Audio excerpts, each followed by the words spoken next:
नमस्ते, मैं हूं संजय दीक्षित और आप देख रहे हैं दी जयपुर डायलॉग्स।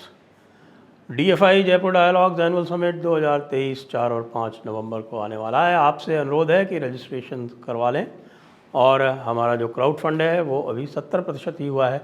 आप लोगों से अनुरोध है कि कृपया इसे 100% शीघ्र करें। और रजिस्ट्रेशन में कुछ जो जैसे कि जनरल जो कैटेगरी है उसमें अब मुश्किल से 5-10 सीटें बची हैं, तो शीघ्रता करें। 2024 का जो आम चुनाव है उसके एक प्रकार से दुंदुभी बज गई है। अब आप कहेंगे दुंदुभी बज गई है भाई, 2024 का तो लोकसभा इलेक्शन है। जी हाँ, आज उसका जो सेमीफाइनल होने वाला है, यानी कि 5 जो राज्य के इलेक्शंस होने वाले हैं, 5 राज्यों के, उसका ऐलान हो गया है। मिज़ोरम, तेलंगाना, राजस्थान, मध्य प्रदेश, छत्तीसगढ़। तो जैसा कि आप लोगों ने सबने सुना होगा, आप उसके हमें बहुत आपको बताने की आवश्यकता नहीं है, क्योंकि हम आज इन 5 राज्यों का विश्लेषण करेंगे। और ये बता दें आपको कि आज से ये कार्य आरंभ हो रहा है। 10 नवंबर को पहला इलेक्शन मिज़ोरम में है, 10 और 17 को छत्तीसगढ़ में है, 17 को एमपी में है, 23 नवंबर को राजस्थान में है और 30 नवंबर को तेलंगाना में। अब इसमें मिज़ोरम को तो देखिए कि मिज़ोरम में तो कोई भी जो, ना तो वहाँ बीजेपी है ना वहाँ कांग्रेस है, वहाँ तो लोकल इश्यूज चलते हैं और लोकल मुद्दों पे चुनाव होते हैं, लोकल पार्टीज ही लड़ती हैं। कोई मिज़ो नेशनल फ्रंट, कोई उसके दूसरी तरफ वाली दूसरी पार्टी, तो उसकी तो कोई चर्चा करने का कोई अर्थ विशेष है नहीं।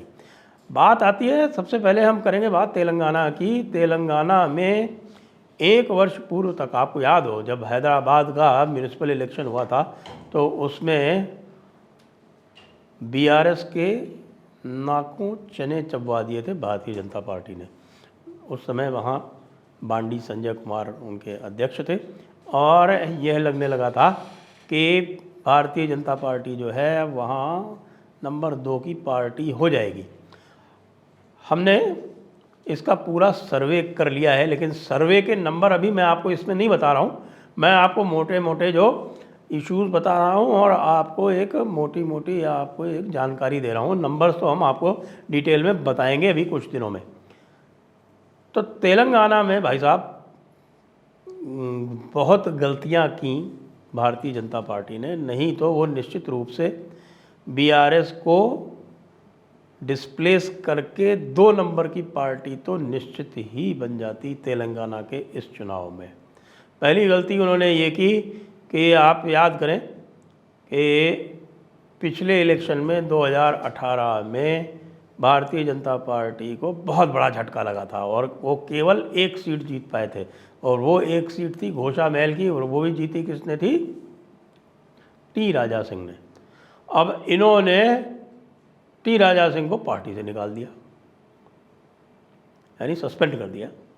अब ये एक महान मूर्खता थी, अपने सेकुलर क्रेडेंशियल्स दिखाने के लिए, जिसका कोई मोल नहीं है किसी के पास में। आप कितना ही सेकुलर बनने का प्रयास करते रहें, आपको ब्रांड कर रखा है हमारी लिबरल ब्रिगेड ने, आपको ब्रांड कर रखा है हमारी इस्लामिस्ट ब्रिगेड ने। तो आप कितना भी ये कहने लगे कि साहब कि हम जो है वो मोहम्मद साहब की बड़ी इज्जत करते हैं और उनके बारे में कुछ कह दिया, जबकि राजा सिंह ने किसी का नाम नहीं लिया।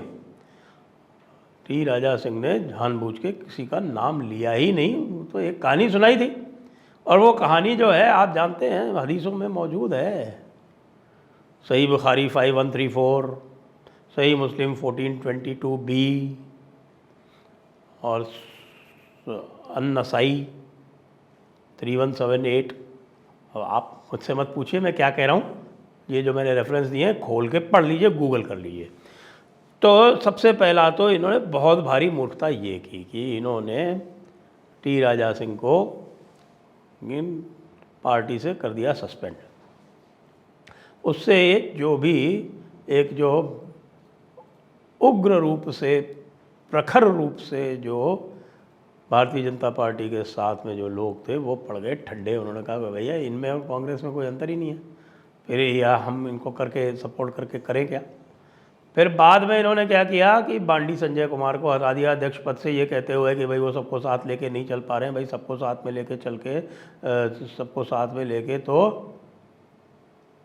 बहुत सारे लोग नहीं चल पाते, लेकिन क्या बांडी संजय कुमार जो थे पब्लिक को साथ में लेके चल रहे थे। यदि पब्लिक को साथ में लेके चल रहे थे तो वो किसी को साथ में लेके चल पा रहे थे या नहीं चल पा रहे थे, इसका कोई अर्थ नहीं था। तो जैसा कि मैं आपको अपने विश्लेषण से बता रहा हूं कि अब भारतीय जनता पार्टी नंबर 2 की लड़ाई में नहीं है।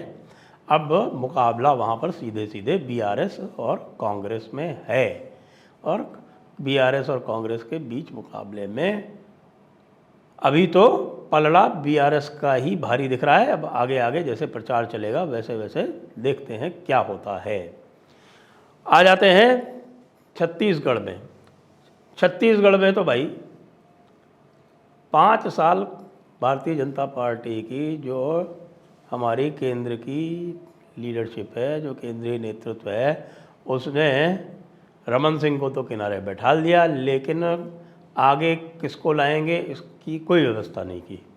अब ये जो देखिए, यदि आपकी स्थिति अच्छी हो तब तो आप मोदी के नाम पर चुनाव लड़ लीजिए, लोग आपके साथ आ जाएंगे। लेकिन आपकी जब वहाँ पार्टी जो है वो पूरी तरह से ध्वस्त सी बैठी हो, तब आप वहाँ क्या कर पाएंगे, ये सोचने की बात है। इसलिए छत्तीसगढ़ में भाई स्थिति भारतीय जनता पार्टी की अभी भी विकट है। यद्यपि इन्होंने ओम प्रकाश माथुर जी को वहाँ लगाया है और वह बड़े सिद्धहस्त चुनावी खिलाड़ी माने जाते हैं, लेकिन अब वो क्या कर पाएंगे जबकि चुनाव की घोषणा हो चुकी है। यहाँ पर तो पूरी तरह से दिख रही है एडवांटेज भूपेश बघेल।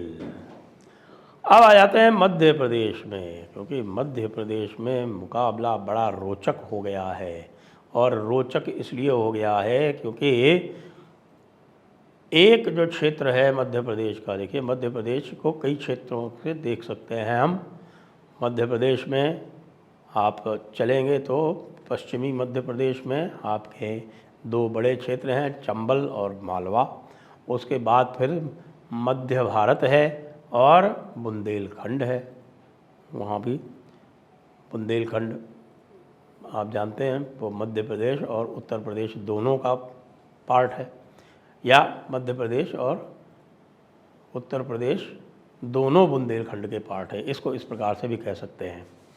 और फिर आ जाता है आपका महाकौशल क्षेत्र, और महाकौशल क्षेत्र के बाद फिर आपका आ जाता है निमाड़ क्षेत्र। ये सारे क्षेत्रों में आप ये पाएंगे कि सबसे जो कमज़ोर जो क्षेत्र है भारतीय जनता पार्टी का, जिसकी कि इस समय वहाँ सरकार है, वो अभी भी चंबल क्षेत्र है।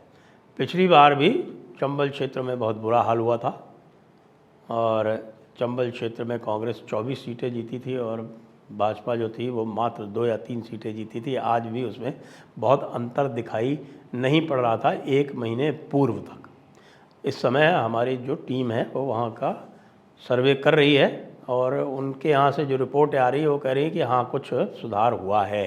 और ये चंबल क्षेत्र में मुख्यतः जो रोष है वो मामा जी और मामी जी के प्रति है, और संभवतः इसी कारण जो सूचियाँ आई हैं अभी मध्य प्रदेश में भारतीय जनता पार्टी की, उसमें उन्होंने नरेंद्र सिंह तोमर इत्यादि को उतारा है। और बात चल रही है ज्योतिरादित्य सिंधिया को भी उतारने की, और कई और केंद्रीय मंत्रियों को उतार दिया है। अभी तक मामा जी का टिकट कंफर्म नहीं हुआ है। इससे यह संकेत दे रहे हैं कि भाई मामा जी की कोई गारंटी नहीं है, जो लोग मामा जी से ही रुष्ट हो वो आ जाओ, सेफ हो, कोई प्रॉब्लम की बात नहीं है। अच्छा, मामा जी भी जो हैं वो कोई इस पर बहुत ज़्यादा वो रुष्ट दिखाई नहीं पड़ रहे हैं। वो जैसे कि राजस्थान में धींगा मुश्ती करती हैं वसुंधरा राजे, उस तरह की भी बात हो, चूँकि उस प्रकार के हैं नहीं मामा जी, इसलिए ऐसा लगता है कि यह मामला जो है वो धीरे धीरे सुलझा लिया जाएगा। और यदि चंबल क्षेत्र में 10 सीटें भी ला पाई भारतीय जनता पार्टी, तो ये मानिए कि वो बाकी क्षेत्रों में उसकी स्थिति ठीक होने के कारण यहाँ पर चुनाव निकाल ले जाएगी। हालांकि बहुत अधिक मार्जिन नहीं रहेगी। पिछली बार 109 114 थी बीजेपी, 109 और 114 कांग्रेस थी, और चूँकि 116 चाहिए उसको फुल मेजॉरिटी के लिए, तो उसके लिए आसान काम हो गया था। अब इनकी सीटें जो हैं वो कितनी आएंगी ये हम आपको बाद में बताएंगे, यानी कुछ ही दिनों बाद। हमारा सर्वे लगभग कंप्लीट है। अब आ जाते हैं राजस्थान में।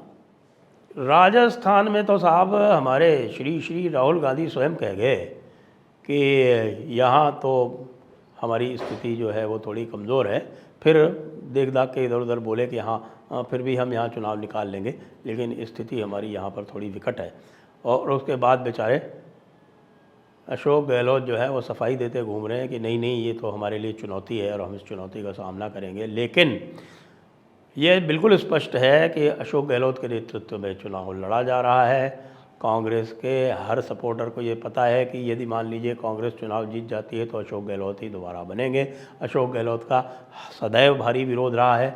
अभी भी उन्होंने जो है वो बहुत सारी फ्रीबीज बांट के पूरे प्रदेश की अर्थव्यवस्था का सत्यानाश करके, सब कुछ करके, और ये फ्रीबीज बांटने का प्रयास किया है। लेकिन वही वाली बात होती है कि अंतिम समय पर दी गई हुई फ्रीबीज का कोई असर नहीं होता है। आपने कर्नाटका में भी देखा, भारतीय जनता पार्टी ने भी यही ट्राई किया था। इसे तो मध्य प्रदेश में लाडली बहना योजना बहुत पहले आरंभ कर दी थी मामा जी ने, तो उसका असर तो फिर भी देखने को मिल रहा है, क्योंकि वो ग्राउंड पर दिख रही है।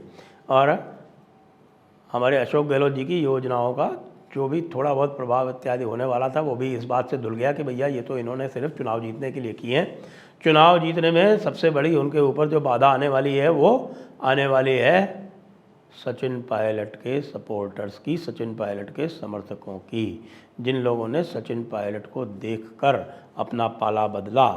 जी हाँ, जैसे कि सचिन पायलट की स्वयं की जो कम्युनिटी है गुजरों की, गुजर जो हैं वो पारंपरिक रूप से राजस्थान में भारतीय जनता पार्टी के वोटर रहे हैं, लेकिन सचिन पायलट के बाद वो चले गए थे कांग्रेस में, और पूरे पूर्वी राजस्थान में भाजपा का सफाया हो गया था। इस बार मामला पलट गया है और ऐसा दिख रहा है कि यहाँ पर भारतीय जनता पार्टी आसानी से निकल जाएगी। तो भाई यह स्थिति है।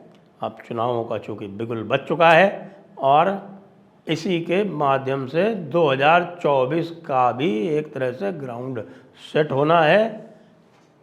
वैसे तो पिछली बार तो इन 5 के 5 राज्यों में भारतीय जनता पार्टी हारी थी 2019 में, 2018 में, 2019 के चुनाव से पहले। और उसके बाद भी आपको पता है कि इन सारे क्षेत्रों को, इन कम से कम ये 3 क्षेत्र जो हैं ये हिंदी भाषी, इनको तो स्वीप किया था और 4 सीटें तेलंगाना में भी लेके आई थी। तो तैयार हो जाइए चुनावों के लिए, तैयार हो जाइए जयपुर डायलॉग्स के चुनावी विश्लेषण के लिए। जय हिंद, जय भारत, वंदे मातरम।